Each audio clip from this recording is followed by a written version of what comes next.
Bismillahirrahmanirrahim. Assalamu alaikum dear students. This is me Muhammad Irfan Anwar, your chemistry teacher. Well, today we are going to take the lecture on second half chapter number 4 of book 2 जो कि है group 6A के elements के बारे में. So बात करते हैं इस एलिमेंट की प्रॉपर्टीज और इससे रिलेटेड क्वेश्चंस के बारे में. जी तो डियर स्टूडेंट्स, इस वक्त आप लोग व्हाइट बोर्ड पे देख सकते हैं कि मैंने ग्रुप 6A के बारे में कुछ मटेरियल और पॉइंट लिखा है जिसको हम अभी डिस्कस करने जा रहे हैं. हमारे एंट्रेंस टेस्ट में ग्रुप 6A के मेंबर्स बहुत ज़्यादा इंपॉर्टेंस रखते हैं. They are the all forming elements. आप देखें, मैंने ग्रुप 6A के एलिमेंट्स की जो जनरल कैरेक्टरिस्टिक्स हैं उनके बारे में बात करनी है. ओवरव्यू करूँगा, आपको बताऊँगा.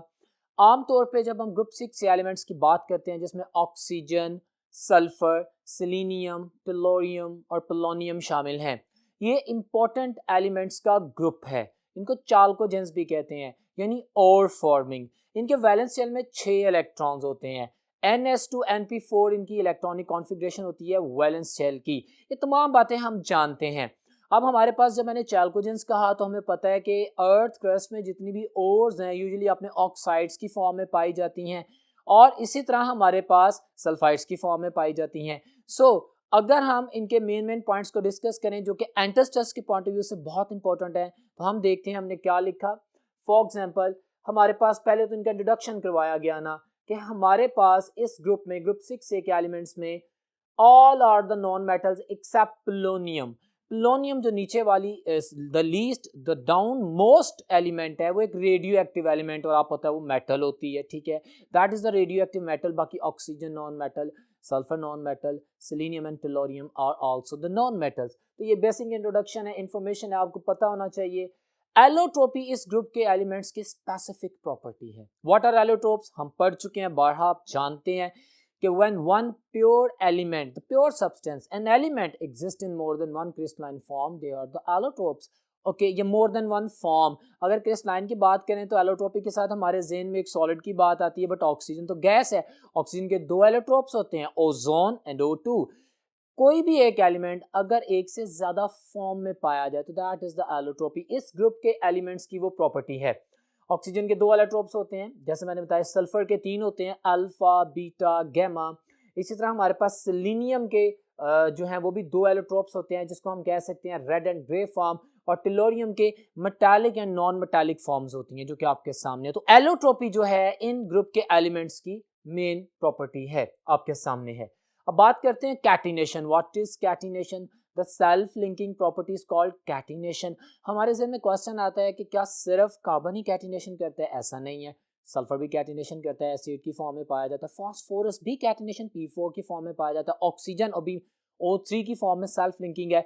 तो कैटिनेशन प्रॉपर्टी है इन ग्रुप के जो एलिमेंट्स हैं, ग्रुप 6A के एलिमेंट्स हैं इनकी. अच्छा, टॉप टू बॉटम आए तो कैटिनेशन की प्रॉपर्टी डिक्रीज करती है. टॉप पे आप ऑक्सीजन और सल्फर को डिस्कस कर सकते हैं कि दे शो द कैटिनेशन, लेकिन जैसे नीचे आते हैं तो कैटिनेशन नहीं होती. तो ये कुछ जनरल प्रॉपर्टीज हम ओवरव्यू कर रहे हैं. ऑक्सीडेशन स्टेट की बात करें तो जैसा कि हम जानते हैं कि इनके valence shell electronic configuration Ns2Np4 है. हमारे पास p सब शेल के जो 2 ऑर्बिटल्स हैं वो हाफ फिल्ड हैं. तो नॉर्मली तो वो 2 हाफ फिल्ड ऑर्बिटल की वजह से +-2 ऑक्सीडेशन स्टेट होगी.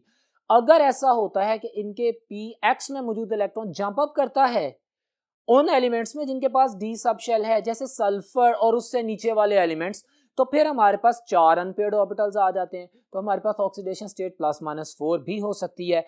और अगर s ऑर्बिटल इनर्ट नहीं रहता और s ऑर्बिटल के इलेक्ट्रॉन जंप अप करके d सब शेल में चले जाते हैं तो फिर हमारे पास 6 अनपेयर्ड ऑर्बिटल्स आ जाते हैं, जिसकी वजह से ऑक्सीडेशन स्टेट +-6 भी होती है. अब ये पॉइंट देखें, मैंने कहा कि जो ग्रुप 6A के एलिमेंट्स हैं they show the variable oxidation state of +-2, +-4 and +-6 in different compounds. Yes, they can show except oxygen. Oxygen में चूंकि डी सब शेल की इन्वॉल्वमेंट नहीं है, लिहाजा उसकी मैक्सिमम ऑक्सीडेशन स्टेट +-2 होगी. और ऑक्सीजन की प्लस ऑक्सीडेशन स्टेट सिर्फ तब होगी जब वो फ्लोरीन के साथ मिलेगा, क्योंकि ऑक्सीजन से ज़्यादा इलेक्ट्रोनेगेटिव सिर्फ फ्लोरीन ही है. इसके अलावा -2 हो सकती है, किसी भी दूसरे एलिमेंट के साथ ऑक्साइड बनाते हैं. नॉर्मल ऑक्साइड में ऑक्सीजन की जो ऑक्सीडेशन स्टेट है वो -2 होती है, ऑक्साइड. अगर हम पर ऑक्साइड्स की बात करें तो जैसे H2O2 बड़ी सिंपल बात है, तो पर ऑक्साइड्स में ऑक्सीजन की जो ऑक्सीडेशन स्टेट है दैट इज -1, और सुपर ऑक्साइड में जैसे KO2 सुपर ऑक्साइड आप पढ़ चुके हैं पहले भी, तो उसमें इसकी ऑक्सीडेशन स्टेट ऑक्सीजन की -1/2 होती है। सो ये भी एक इंपॉर्टेंट एमसीक्यू है जो आप याद रखेंगे, आपसे इस हवाले से भी क्वेश्चन किया जा सकता है। तो these were the few general properties. बाकी इसके अलावा आप जानते हैं कि top to bottom atomic size increase करता है, आयोनिक साइज इंक्रीज करता है, आयनाइजेशन एनर्जी डिक्रीज करती है, एग्जैक्टली बाकी सिमिलर प्रॉपर्टीज हैं जो आम किसी भी ग्रुप में पाए जाते हैं। और once again I am gonna tell you कि एक ग्रुप में जहां पे भी एलिमेंट्स की प्रॉपर्टीज में एनॉमलीज आती हैं, एबनॉर्मेलिटीज आती हैं, तो किस वजह से आती हैं, जहां जहां पे डी सब शेल या एफ सब शेल की इन्वॉल्वमेंट आती है, तो वहां पे थोड़ी बहुत डिस्क्रिमिनेशन आती है, प्रॉपर्टीज में वेरिएशन आती है। बट हम जनरल प्रॉपर्टीज अगर पढ़ें तो वो यही ट्रेंड है जो मैंने आपको एक्सप्लेन किए हैं।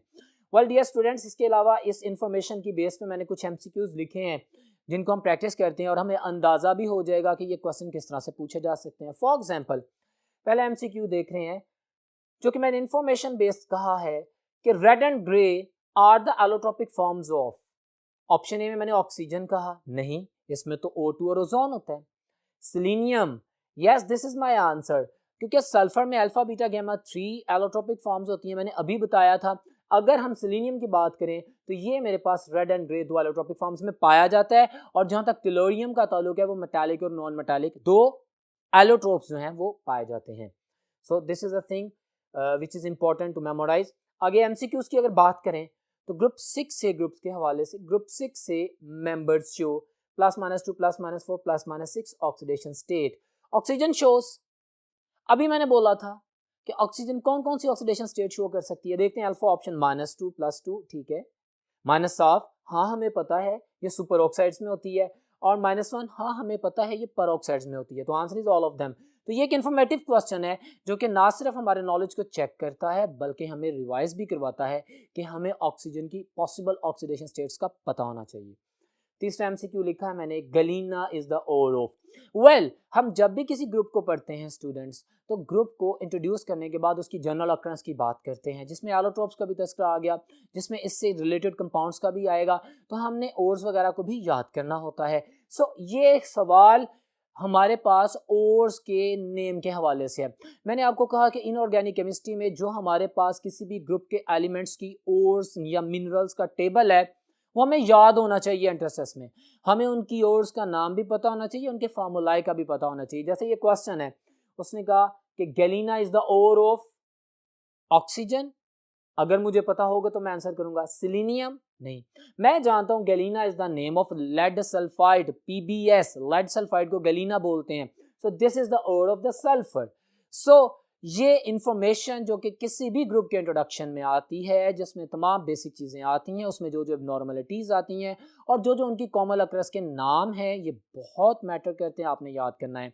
अब मैं आप लोगों को इसकी अक्रंस के हवाले से जो ओर्स हैं उनके बारे में भी स्लाइड में टेबल भी दिखाता हूं, और इसके अलावा ऑक्सीजन और सल्फर जो कि बड़े इंपॉर्टेंट एलिमेंट्स हैं जो कि ओर्स बनाते हैं, इन दोनों का एक बड़ा ज़बरदस्त कंपैरिजन दिया गया है आपकी बुक में, उसकी स्लाइड भी आपसे शेयर करूंगा और हम उसको डिस्कस करेंगे, क्योंकि उसके जो पॉइंट्स है वो एंट्रेंस टेस्ट में बड़े माने रखते हैं, बड़ी वैल्यू रखते हैं और क्वेश्चन पूछे जाते हैं। सो अभी हम अक्रंस के हवाले से बात करते हैं। जी तो डियर स्टूडेंट्स, अभी आप एक स्लाइड देख रहे हैं, आपके सामने व्हाइट बोर्ड पे मौजूद है। ये जो स्लाइड है ये जनरल अक्रंस ऑफ द ग्रुप 6 से एलिमेंट्स के हवाले से कुछ पॉइंट्स को एक्सप्लोर करती है। आप देख सकते हैं O2 comprises 50% of the earth crust, ये इंफॉर्मेशन है। ऑफ कोर्स वैसे तो हमें पता है कि अर्थ क्रस्ट में 46.6% होता है, तो ऑलमोस्ट 50% ही हो गया ना। हमने पढ़ा था कि अर्थ क्रस्ट में ऑक्सीजन सबसे ज़्यादा पाया जाने वाला एलिमेंट है, 46.6%। वो उसको जस्टिफाई करता है कि oxygen is found in air also. अब अर्थ क्रस्ट लिथोस्फीयर की केमिस्ट्री और है, और एटमॉस्फेयर में हम जानते हैं 21% पाया जाती है फ्री स्टेट में, जिसको हम इनहेल करते हैं। इंफॉर्मेशन है, स्लाइड में आप पढ़ सकते हैं वाटर कंटेन्स 89% ऑक्सीजन। तो ओशंस में बाय मैस अगर ऑक्सीजन को देखें तो H2O में 89% ऑक्सीजन है। अब ऑक्सीजन एलिमेंट जो कि ग्रुप 6 से का है, जो मैं पढ़ रहा हूँ, जो हम लोग पढ़ रहे हैं, तो हमें उससे रिलेटेड उसकी अक्रंस का, चाहे वो हाइड्रोस्फीयर में हो, चाहे वो लिथोस्फीयर में हो, चाहे वो एटमॉस्फेयर में हो, उसकी परसेंटेज का पता होना चाहिए। जैसा कि इसने इन्फॉर्म किया, रिवाइज हो गया, आप नोट कर सकते हैं। इसके अलावा कैल्शियम कार्बोनेट के माउंटेन्स हैं हमारे पास, मार्बल एंड ऑल चॉक, उसमें परसेंटेज बता दी गई, 48% ऑक्सीजन है। These are the lines of your books which can be asked in the form of the MCQs, जो आपको याद होनी चाहिए। सो उसके बाद सल्फर की बात करता है, कहता है sulphur is present in the metallic course, iron pyrite जिसे हम फूल्स गोल्ड कहते हैं, लेड सल्फाइड जैसे मैंने अभी एक MCQ शेयर किया था, गैलीना, इसके अलावा जिंक ब्लेंड। तो ये तमाम आयरन कॉपर पायराइट, ठीक है ना। तो सल्फर मेटल्स के साथ मिलकर ओर्स बनाती है, ये उसको जस्टिफाई कर रहा है। Sulphur is also present in onion, garlic, mustard, hair oil, egg and proteins. तो ये तमाम चीज़ें आपने याद करनी है, इनमें से कुछ भी ऑप्शन बना के पूछ सकते हैं MCQ के बारे में, क्या सल्फर किस में प्रेजेंट होता है, प्रोटीन में, एग में, ऑयल्स में, तो ऑल ऑफ देम आप आंसर कर देंगे। सो एवरीथिंग इज इंपॉर्टेंट और वर्थ रीडिंग है, और ये मेमोरी बेस्ड भी है, तो इसको आपने याद करना है। डियर स्टूडेंट, अभी आप गौर से देखें तो जो मिनरल्स ऑफ ग्रुप 6 से एलिमेंट शो किए गए हैं, जैसे मैंने कहा कि आपको इनके नाम आने चाहिए, इनके फार्मूले आने चाहिए, वो भी आपके सामने प्लेस कर दी है। नेम गैलीना लेड सल्फाइड को बोलते हैं, जिंक ब्लेंड को जिंक सल्फाइड बोलते हैं, ZnS इसका फार्मूला है, सिनेबार HGS बड़ी मशहूर और है, और ये MCQs में पूछा जाता है। HGS is the name cinnabar, तो ये और भी आपने याद रखनी है। स्टिबनाइट जिसे हम वैलेंटाइन भी कहते हैं, ये जो आंखों में लगाने वाला सुरमा होता है। एंटीमनी सल्फाइड Sb2S3 इसका नाम सामने लिखा गया है। कॉपर पायराइड, कॉपर सल्फाइड, और ये आयरन पायराइड जिसको फूल्स गोल्ड भी कहते हैं, because it looks like gold but this is not in fact gold, this is iron and sulphur's ore, iron sulphide. तो ये भी आपने याद करना है। तो this table is being modified for you people so that you can learn and revise in this entrance test lecture, और आप इसको देख के अपने अपने नॉलेज को रेज अप करेंगे और अंडरस्टैंड कर सकेंगे। जिप्सम, कैल्शियम सल्फेट .2H2 हम जानते हैं उसमें सल्फर पाया जाता है, काफ़ी ज़्यादा पाया जाता है। हैवी स्पॉट, बेराइट भी बोलते हैं, बेरियम सल्फेट, इसमें सल्फर पाया जाता है। सो यहाँ पे आपने भी देखा कि हमने ओर्स का तस्करा किया जो कि सल्फर से भी एसोसिएटेड हैं। वेल डियर स्टूडेंट्स, अब मैं comparison of oxygen and sulphur की बात करूंगा। आप सामने स्लाइड देख सकते हैं, इस स्लाइड में लिखा हुआ है जो पॉइंट्स, इनको मैं डिस्कस करने जा रहा हूं, जो कि बहुत इंपॉर्टेंट हैं और आज के लेक्चर में हाईली इंफॉर्मेटिव हैं, इसलिए कि इनसे बहुत से MCQs बनाए जाते हैं। पहली स्टेटमेंट है, स्लाइड में देख सकते हैं, both have the same outer shell electronic configuration, that is NS2 and P6। Similarities की बात कर रहे हैं ना, when we talk about the comparison, तो सिमिलैरिटीज और डिससिमिलैरिटीज दोनों आती हैं। तो इनकी वैलेंस इलेक्ट्रॉनिक कॉन्फ़िगरेशन बिल्कुल सेम होती है, हम जानते हैं। दूसरी similarity, both are usually divalent. Oxygen तो डाइवेलेंट होती ही है, सल्फर भी डाइवेलेंट हो सकती है। इसके अलावा सल्फर +-4 भी बनाती है, ऑक्सीडेशन स्टेट +-6 भी बनाती है। दैट्स एन एक्सेप्शनल केस, इसको हम डिफरेंस में भी शेयर करेंगे। सो बहरहाल डाइवेलेंट तो होते हैं।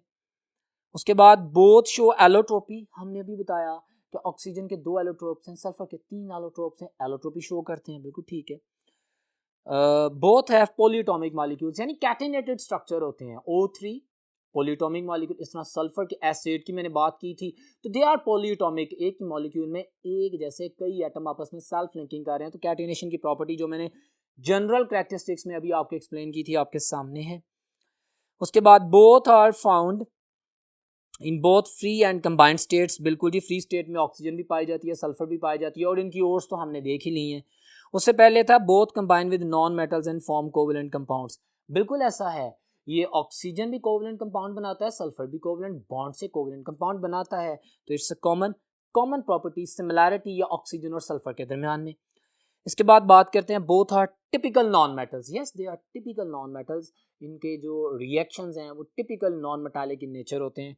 और वैसे भी आपको पता है गैशियस फॉर्म में तो they all are the non metals, और सल्फर है ही नॉन मेटल, चाहे वो सॉलिड फॉर्म में आती है, क्योंकि इसका ऑक्साइड जो है वो स्ट्रांगली एसिडिक इन नेचर होता है। तो ये तमाम पॉइंट्स को लिंक करके आप समझेंगे।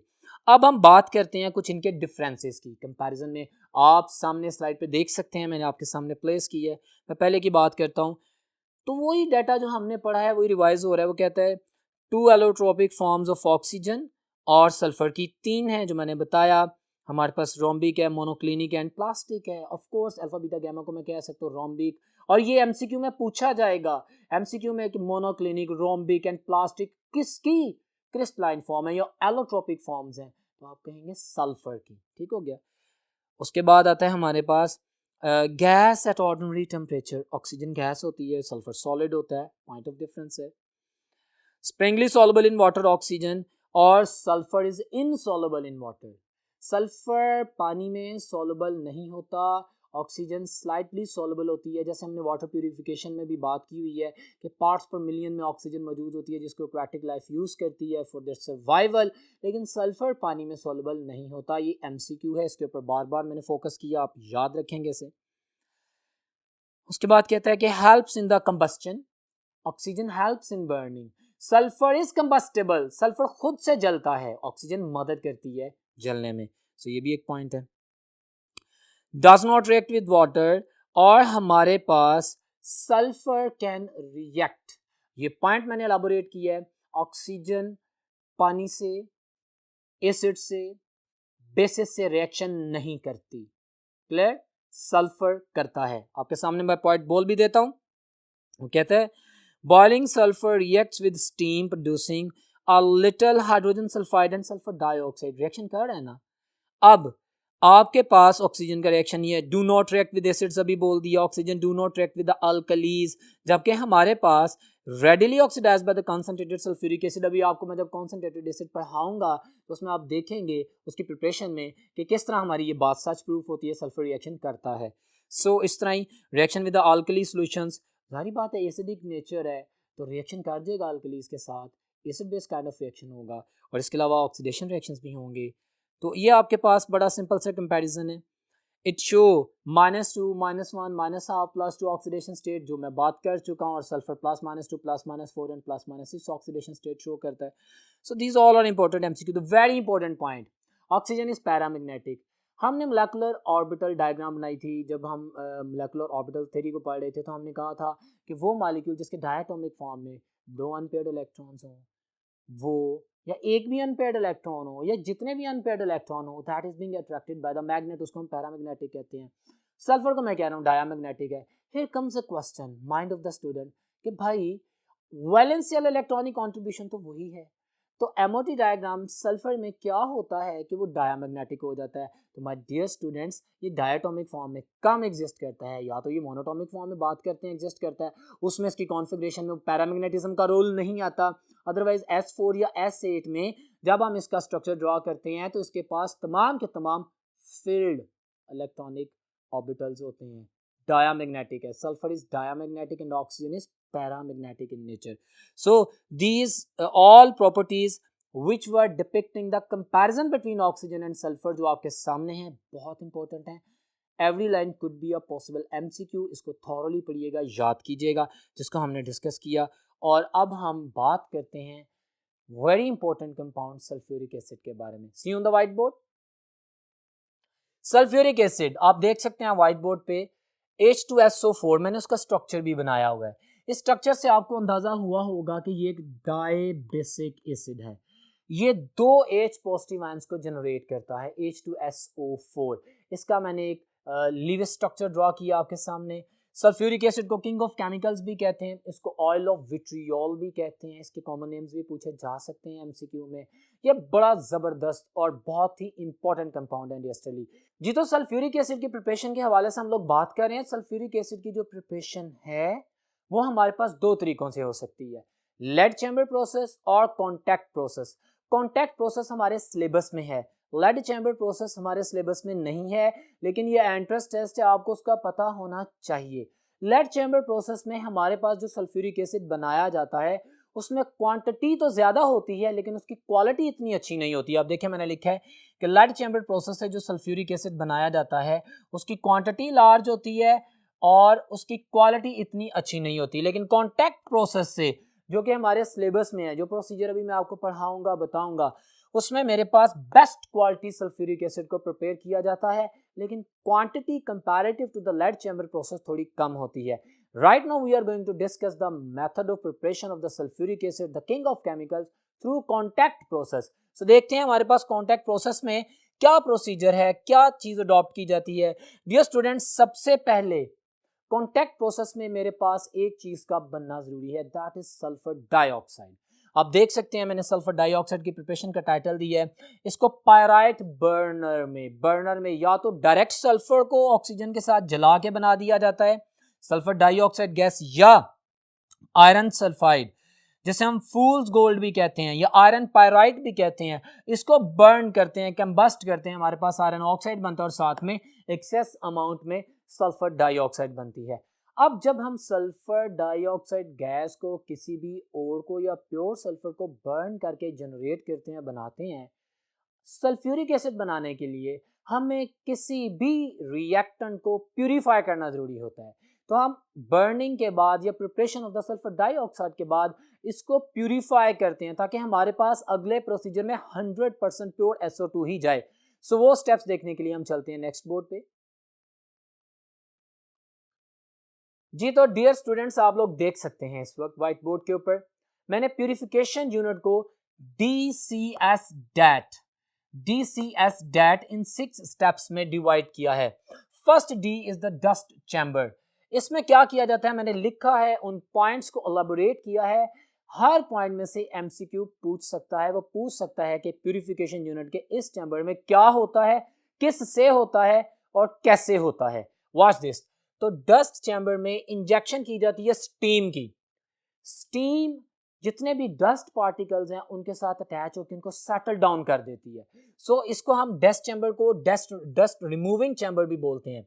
तो ये जो डस्ट रिमूविंग होती है by the injection of the steam with the help of steam होती है। उसके बाद नंबर 2 आप देखते हैं कूलिंग पाइप्स। कूलिंग पाइप्स में क्या करते हैं, आपने जो बर्नर से सल्फर डाइऑक्साइड गैस अचीव की है वो बहुत गर्म है, हमने इसको कूल डाउन करना है, तो इसको हम कूलिंग पाइप्स में से गुजारते हैं। अब जब गैस पाइप्स में से गुजरती है तो कोलाइड करती है with the wall of the pipes और कोलिजन करके अपनी एनर्जी को रिलीज करती है। हमारे पास गैस कूल डाउन हो जाती है, लेकिन एक बात ख्याल रहे कि इसका टेम्परेचर 100 डिग्री सेंटीग्रेड से नीचे नहीं होना चाहिए। क्यों नहीं होना चाहिए वो मैं अभी बताता हूँ कि जब सल्फर डाइऑक्साइड गैस को एक हाई टेम्परेचर 300-400 डिग्री सेंटीग्रेड से कूल डाउन करके 100 तक रखा जाता है और आगे लेके जाते हैं स्क्रबर में, तो स्क्रबर में क्या किया जाता है, वाटर स्प्रे किया जाता है। जैसे बारिश हो जाए और आंधी के दौरान बारिश हो तो डस्ट पार्टिकल रिमूव हो जाते हैं, सेटल डाउन हो जाते हैं, एयर प्यूरिफाई हो जाती है। बिल्कुल इसी फिनोमिनन के लिए, इस काम के लिए हम वाटर स्प्रे करते हैं स्क्रबर में।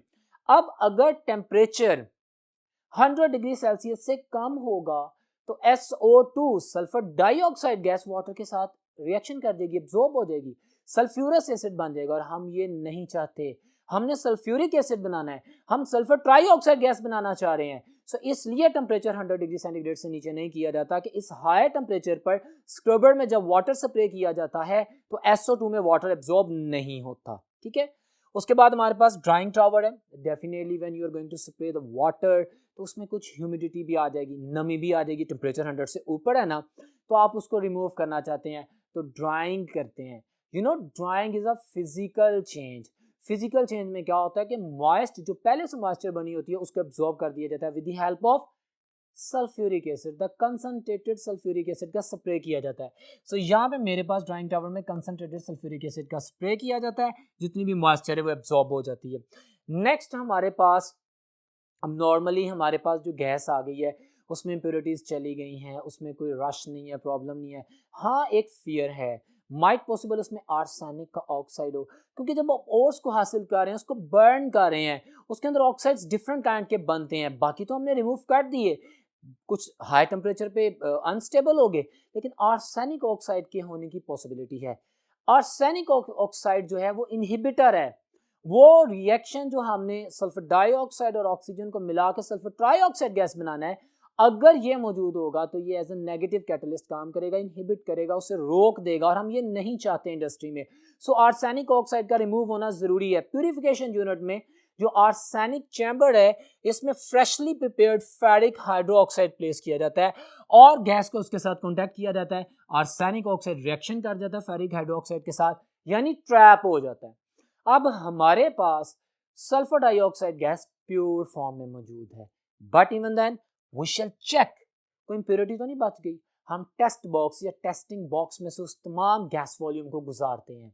अब उस गैस वॉल्यूम को जब गुजारते हैं, अगर तो उसमें कोई भी इंप्योरिटी या पार्टिकल हुआ तो टेस्ट बॉक्स में जो लाइट रेडिएशंस जा रही हैं, लाइट बीम्स पड़ रही हैं, वो फौरन विजिबल हो जाएगा और जैसे वो विजिबल होगा ये सारा प्रोसीजर रिपीट किया जाएगा जब तक आपके पास 100% सल्फर डाइऑक्साइड अचीव नहीं होती। अगर 100% प्योर SO2 आ जाती है तो उसको फिर हम नेक्स्ट रिएक्टिंग चैम्बर में भेजते हैं जिसे कहते हैं कॉन्टैक्ट चैम्बर। कॉन्टैक्ट चैम्बर में क्या होता है, सल्फर डाइऑक्साइड ऑक्सीजन से मिलती है in the presence of a very good oxidising agent the cheap catalyst also V2O5 सस्ता भी है और वेरी गुड ऑक्सीडाइजिंग एजेंट भी है। इसको इसलिए इंडस्ट्रियल यूज में यूज किया जाता है at the temperature 400 to 500 degree Celsius. Dear students, ये कंडीशन याद रखिएगा टेम्परेचर की, ये एमसीक्यूज में पूछा जाता है और इसकी बेसिस पे बच्चा ट्रैप भी होता है, लिहाजा आपने इन कंडीशंस को याद रखना है। हम जानते हैं कि एक रिवर्सिबल रिएक्शन है, लेकिन अभी आप देख रहे हैं मैंने सिंगल हेडेड एरो लगाया हुआ है, पता है क्यों? क्योंकि मैं इंडस्ट्री में काम कर रहा हूँ, मैंने वो तमाम पैरामीटर्स को अडॉप्ट किया हुआ है। मुझे पता है कि जब सल्फर डाइऑक्साइड और ऑक्सीजन मिलकर सल्फर ट्राइऑक्साइड गैस बनाती है, जो मेरा एम है, पर्पस है बनाना, तो जो एक्सोथर्मिक -269.3 किलो जूल पर मोल एनर्जी रिलीज होती है, मैं उसको साथ साथ रिमूव करता जाता हूँ। मैं इसका टेम्परेचर इतना रेज नहीं होने देता कि रिएक्शन रिवर्सिबल साइड पे जाए।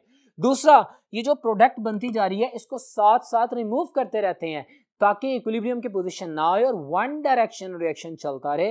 Reactants are continuously going to be converted into the products. Clear है? सो ये तमाम फैक्टर एक्सप्लेन कर रहा हूँ, आपसे पूछ सकते हैं इस क्वेश्चन को किसी भी अंदाज में। इस बात का मकसद ये है कि आपको पूरी चीज़ का मुकम्मल कॉन्सेप्ट हो और आप उसको अप्लाई भी कर सकें।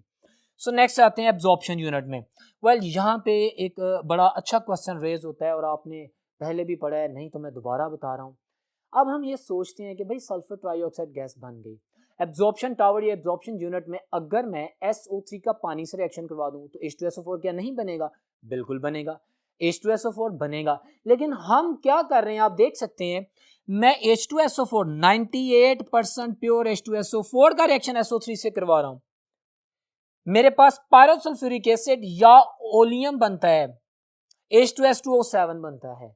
मैं डायरेक्ट सल्फ्यूरिक एसिड क्यों नहीं बनाता SO3 और वाटर का रिएक्शन करके? तो याद रखिएगा द पॉपुलर एमसीक्यू, हमारे पास अगर SO3 वाटर के साथ डायरेक्ट रिएक्शन करे हाईली एक्सोथर्मिक रिएक्शन होता है। Highly exothermic reaction out of control हो जाएगा, मिस्ड हो जाएगा, एक्सीडेंट्स हो सकते हैं। So that's why to avoid this हम क्या करते हैं, हम 98% प्योर H2SO4 में SO3 को ऐड करते हैं, हमारे पास ओलियम बनता है और फिर इस ओलियम में वाटर मॉलिक्यूल ऐड करते हैं और फिर हमारे पास वो double the amount of the used sulphuric acid. अगर 1 मोल सल्फ्यूरिक एसिड यूज हुआ है तो जनरेट हमारे पास डबल अमाउंट हो रही है। आप इक्वेशन से देख सकते हैं 2H2SO4 बनता है and right now we are in a position that we have produced the sulphuric acid which is the king of chemicals which is used in every industry. इसकी डिस्क्रिप्शन यूजेस में हम thoroughly पढ़ेंगे, आप अपनी किताब से भी पढ़ सकते हैं। तो हमने इसको बना लिया है और ये H2SO4 को हम फिर अपनी मर्जी की कॉन्सेंट्रेशंस में पैक कर सकते हैं और बोटल्स में भेज सकते हैं। अगर हम स्टूडेंट्स फिजिकल प्रॉपर्टीज़ की बात करें तो बहुत अहम है। सल्फ्यूरिक एसिड की फिजिकल प्रॉपर्टीज़ में से MCQs पूछे जाते हैं, मैंने पॉइंट्स हाईलाइट कर दिए, आप देख सकते हैं। मसलन इसका मेल्टिंग पॉइंट 10.5 डिग्री सेल्सियस है, ये ऑर्डिनरी रूम टेम्परेचर पे लिक्विड है, कलरलेस लिक्विड है, कोरोसिव है, रिएक्टिव है, स्ट्रॉन्ग एसिड है, ठीक है। इसका बॉइलिंग पॉइंट 338 डिग्री सेल्सियस है। इसकी specific gravity eight 18 degree Celsius 1.834 है और ये MCQ में 12 पूछा गया है। इस वजह से मैंने लिखा कि आपने इनको याद जरूर करना है so that you will be in a better position to attempt your paper in the best way, ठीक है। आगे हम बात करते हैं, ये प्योर एसिड है, ये जो प्योर एसिड होता है that is non conductor. It's very good. आपके जहन में क्वेश्चन आ रहा होगा भाई H2SO4 का स्ट्रक्चर हमने देखा, ये तो 2H पॉजिटिव आयन जनरेट करता है, ये तो आयंस बनाता है। माय डियर स्टूडेंट, एसिड, मैं एक MCQ बनाता हूं, आपसे पूछता हूं, which one of the following is a strong acid? Solid H2SO4 frozen form में, 100% pure H2SO4, both of them be none of them. तो इनमें से कोई भी बेहतरीन एसिड नहीं है। एसिड तो तब बनेगा ना जब उसे पानी मिलेगा, जब पानी मिलेगा तो वो आयनाइज होगा, जब वो आयनाइज होगा तभी H पॉजिटिव आयन जनरेट करेगा। बिल्कुल इसी तरह प्योर एसिड जब तक आयोनाइज नहीं होगा तो वो इलेक्ट्रिसिटी कैसे कंडक्ट करेगा? तो 100% pure H2SO4 is the non conductor of electricity. बड़ी आसान बात है, बड़ी सिंपल बात है। आमतौर पे बच्चे से जब पूछा जाता है तो वो कंफ्यूज हो जाता है, इस कन्फ्यूजन को दूर करने के लिए मैंने ये बात की, सिंपल बातें हैं। सोल्यूशन फॉर्मेशन इज एक्सोथर्मिक, मैं बता चुका हूँ, वैसे भी डियर स्टूडेंट्स आप लोग जानते हैं कभी पानी को एसिड में नहीं डालते, हमेशा एसिड को स्लोली वाटर में डालते हैं। अगर आपने एक्सपेरिमेंट लैब में किए हो तो आप ग्लास वॉल के साथ उसको कंसाइड करते हुए ऐड करते हैं और आप देखते हैं कि जब भी एसिड वाटर में जाता है वाटर आयनाइज होता है, H3 आयंस बनते हैं, एक्सोथर्मिक रिएक्शन होता है, डिसोसिएशन होती है ना, उसकी हाइड्रेशन एनर्जी रिलीज होती है।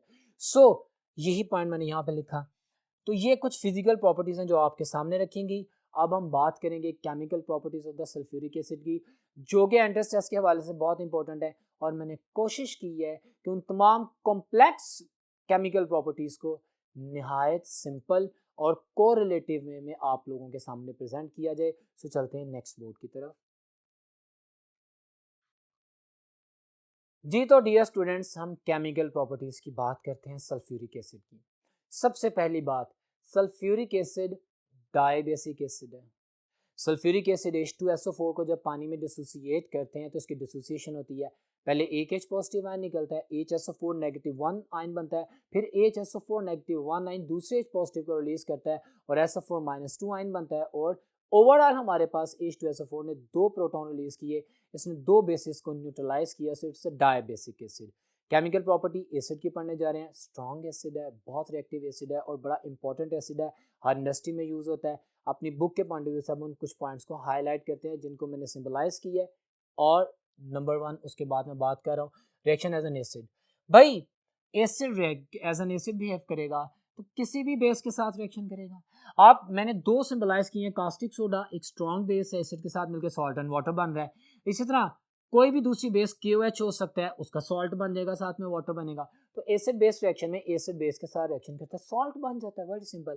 दूसरा सोडियम कार्बोनेट या बाइकार्बोनेट, याद रखिएगा सोडियम कार्बोनेट भी बेसिक इन नेचर है, सोडियम बाइकार्बोनेट भी बेसिक इन नेचर है, लेकिन इनकी बेसिसिटी थोड़ी कम होती है कास्टिक सोडा और पोटेशियम हाइड्रोक्साइड की निस्बत।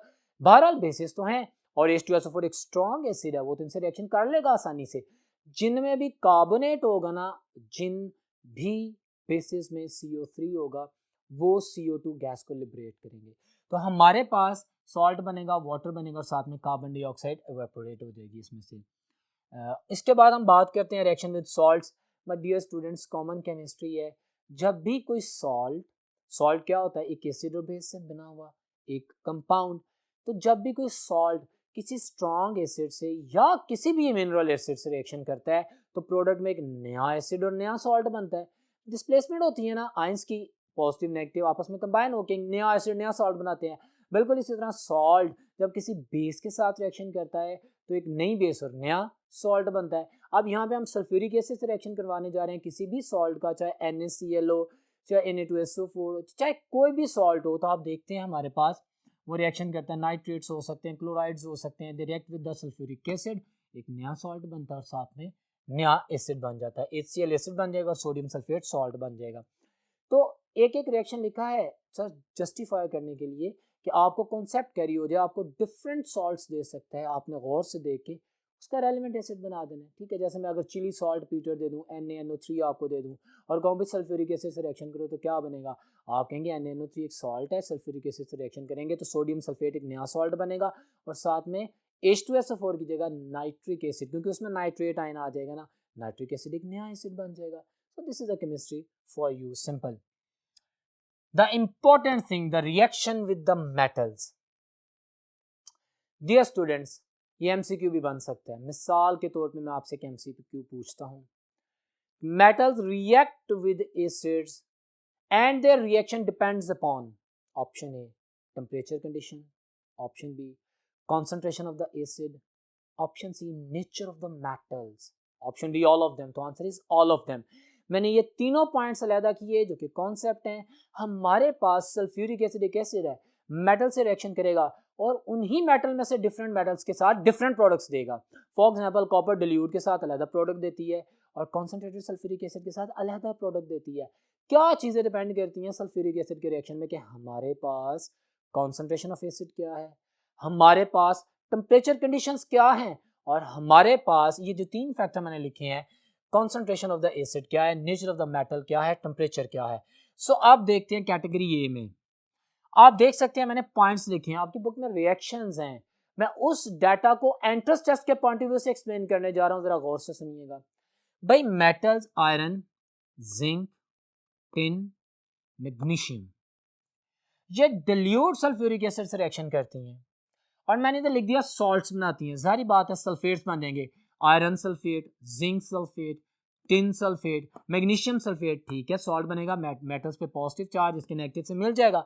और साथ में द इम्पोर्टेंट एमसीक्यू कि डिल्यूट सल्फ्यूरिक एसिड जब आयरन, जिंक, टिन, मैग्नीशियम से रिएक्शन करता है तो हाइड्रोजन गैस को लिबरेट करता है। ये याद रखना है, आपकी बुक में रिएक्शंस हैं। तो ये देखें कि कॉन्सेंट्रेशन डिल्यूट है और मेटल्स की नेचर और हाइड्रोजन गैस लिबरेट हो रही है। एमसीक्यू में याद रखिएगा।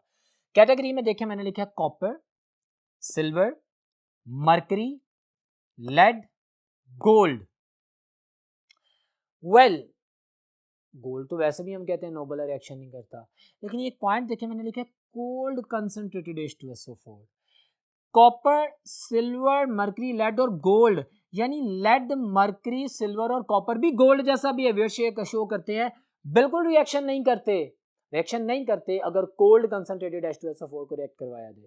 Concentrated and cold, you know acid जितना ज़्यादा डिल्यूट होगा उतना ज़्यादा डिसोसिएट होगा, जितना ज़्यादा डिसोसिएट होगा वो उतना ज़्यादा अपनी एक्टिविटी को शो करेगा। एक तो आपने कंडीशन कोल्ड कर दी है, दूसरा कॉन्सेंट्रेटेड है, आप उसको डिसोसिएट भी नहीं कर रहे, और टेम्परेचर कंडीशंस भी बड़ी मतलब कम की गई हैं, फ्रोजन कंडीशन है, काइनेटिक एनर्जी मॉलिक्यूल्स की वैसे डाउन है तो रिएक्शन नहीं होगा। ठीक है, तो ये आपने याद रखना है, cold concentrated sulphuric acid react with these metals और do not react with these metals, reaction नहीं होता। ठीक है, हाँ वही कॉपर, सिल्वर, वही मर्करी कॉन्सनट्रेटेड H2SO4 पे रिएक्शन करता है गर्म में, हॉट टेम्परेचर कंडीशंस के साथ, तो हमारे पास सॉल्ट बनते हैं, कॉपर सल्फेट बनता है, सिल्वर सल्फेट बनता है, मर्क्यूरिक सल्फेट बनते हैं और साथ में important point sulphur dioxide gas release होती है। तो ये आपने याद रखना है, सल्फर डाइऑक्साइड गैस रिलीज होती है, इट्स इंपॉर्टेंट पॉइंट। उसके बाद हम बात करते हैं as a dehydrating agent. Okay, हम सल्फ्यूरिक एसिड के रिएक्शंस को पढ़ रहे हैं, ये एक दो रिएक्शंस लिखने से वजाहत क्या होगी, आप जानते हैं कि concentrated sulphuric acid dehydrating agent है। डिहाइड्रेशन है chemical change, sulphuric acid drying agent भी है, ड्राइंग है फिजिकल चेंज, ड्राइंग में मॉइस्चर को एब्जॉर्ब करता है, ठीक है पानी के साथ रिएक्शन करता है, एब्जॉर्ब करता है। कंसंट्रेटेड सल्फ्यूरिक एसिड डिहाइड्रेशन भी करता है, केमिकल चेंज है, मॉलिक्यूल को तोड़ के उसके अंदर से वाटर मॉलिक्यूल निकालता है। तो हमारे पास ये कुछ रिएक्शंस मैंने लिख दी हैं, बहुत से रिएक्शंस आपकी बुक में दिए हैं, आपको एमसीक्यू का पता चल गया है कि ये एक डिहाइड्रेशन रिएक्शन हो रहा है। लेकिन आप आपके सामने मैंने ऑक्सैलिक एसिड लिखा है, oxalic acid is the simplest dicarboxylic acid. Oxalic acid concentrated H2SO4 से लिखता है। एंट्रेंस में एक दफा एमसीक्यू आया था कि इसकी प्रोडक्ट्स क्या बनेंगी।